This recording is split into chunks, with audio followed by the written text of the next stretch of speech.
Let's look at another type of indeterminate form, specifically 0 to the 0 power. We're going to try to find the limit.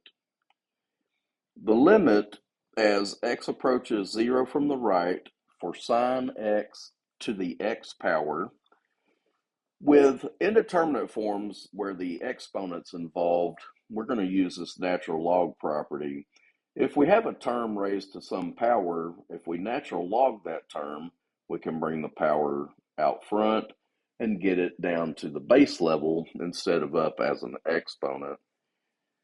For these, you just have to be very careful on each step. And so let's take a look. Oops, sorry, y'all. First step is I'm going to let y represent my original limit. And I'm going to take the natural log of both sides of this equation. Natural log y equals the natural log of the limit of my original problem. Because natural log is continuous, I'm going to slide it into my limit.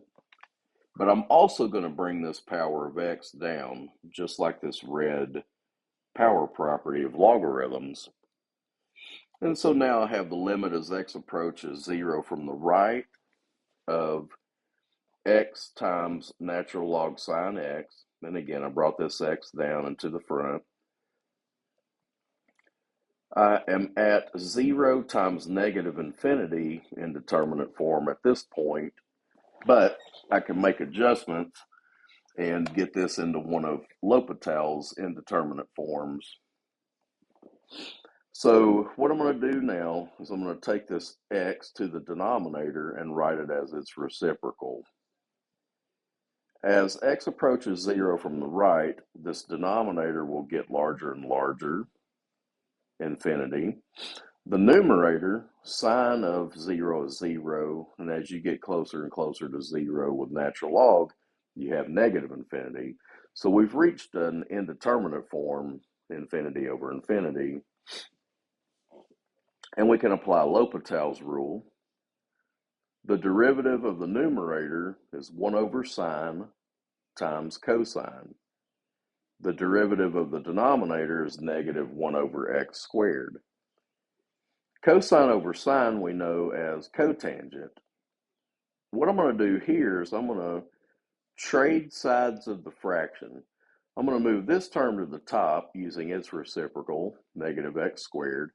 And I'm going to take cotangent to the bottom, and its reciprocal is tangent. The reason I want to do that is it makes them easier to analyze.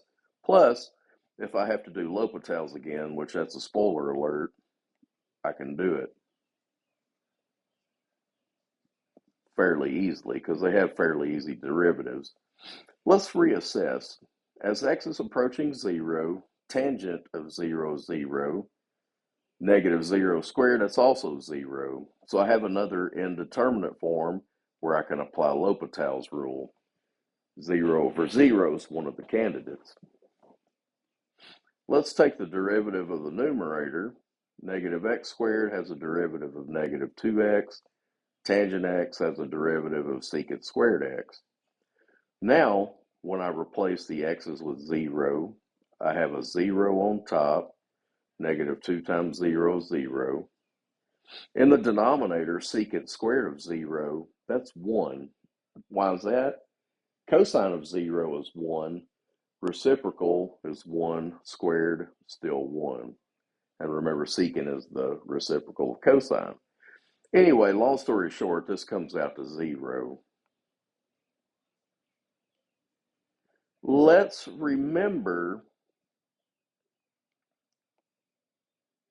that our original value of y was assigned to the original limit, but we natural logged each side so that I could move the power down to base level. So let's recall, look at the bottom right of your screen. Let's recall that natural log of y is equal to this 0.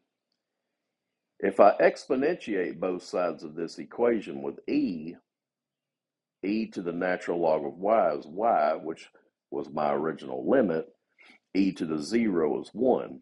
And this graph at the bottom right of your screen, the limit of sine x to the x power is 1 as x approaches 0 from the right. And so as we ride this graph in from the right side, when we get here, we've got a value of 1.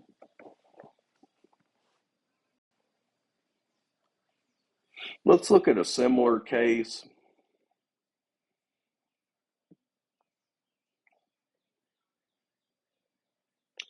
Same function, but I'm going to let x approach two different values. In this first limit, I'm going to let x get really large. In the second time around, same function, but I'm going to let x approach 0 from the right. Both of these indeterminate forms, like the last one, have an exponent involved. And so we're going to use our natural log property again, but I wanted to give you a comparison of these two, because depending on which way the limit is taking your x value, it helps you determine which way you need to approach your overall technique. So let's go forward again. Just like the last example, I'm going to let y represent my original limit. To get this exponent down to base level, I'm going to introduce a natural log. So natural log of y equals natural log of my limit. Due to continuity, natural log, I'm going to slide that inside. This x will come down. At this point, I have an infinity times natural log of 1, which is 0. That's an indeterminate form, but it's not quite ready for L'Hopital's. So like the last problem, I'm going to move x to the bottom and use its reciprocal. Now, as x gets larger and larger, 1 over x goes to 0. As x gets larger and larger, this becomes natural log of 1. That's also 0. Now we can apply L'Hopital's rule. Take the derivative of your numerator. You'll have to really be careful here. There we go. I'm going to scroll that up some. Okay, so with natural log, you have 1 over whatever follows it. So I have, in this bracket, I've got 1 over 1 plus 1 over x. You also have to multiply by the derivative of what follows it. So let's take the derivative. Derivative of 1 is 0. Derivative of 1 over x is negative 1 over x squared. Our denominator, its derivative, is negative 1 over x squared. That leads to a nice cancellation. Now we're at the point where we have limit as x approaches infinity of this fraction in the bracket, 1 over 1 plus 1 over x. As x gets really large, this fraction approaches 0. 1 over 1 is 1. Remember that we assigned y to our original limit. So natural log of y is equal to 1. Exponentiate with an e. That means take e and raise it. Use it as the base for your equation. E to the natural log of y is y. E to the 1, that's just e. These little 3 dots mean therefore. Okay, so I claim that my function approaches e the larger x gets. Let's look at this other limit. The only difference is x approaches 0 from the right. I'm going to use all my hard work from the left limit to analyze this right limit. So that's why I've got these 2 arrows drawn, just to kind of show you the crossroads. Take the other work that you've done where you've applied your L'Hopital's and you've rewritten your function. Let me get all this, try to get all this in the same screen. All right, that'll have to work. So instead of letting x approach infinity, I need to let x approach 0 from the right. After everything is done, you're going to have the same results down here. So I've still got 1 over 1 plus 1 over x. But as I let x approach 0 from the right, this fraction now is going to get larger and larger. 1 plus infinity is infinity. 1 over infinity is going to be 0. So now natural log is equal to 0 instead of 1. Exponentiate both sides with e, and you'll get y equals e to the 0, which is 1. Let's check out our graph at the bottom right. This one will address both of the limits. This is the graph of y equals 1 plus 1 over x all to the x power, which was our original function. As we approach 0 from the right, our function value approaches 1, and that's what we had in our second limit.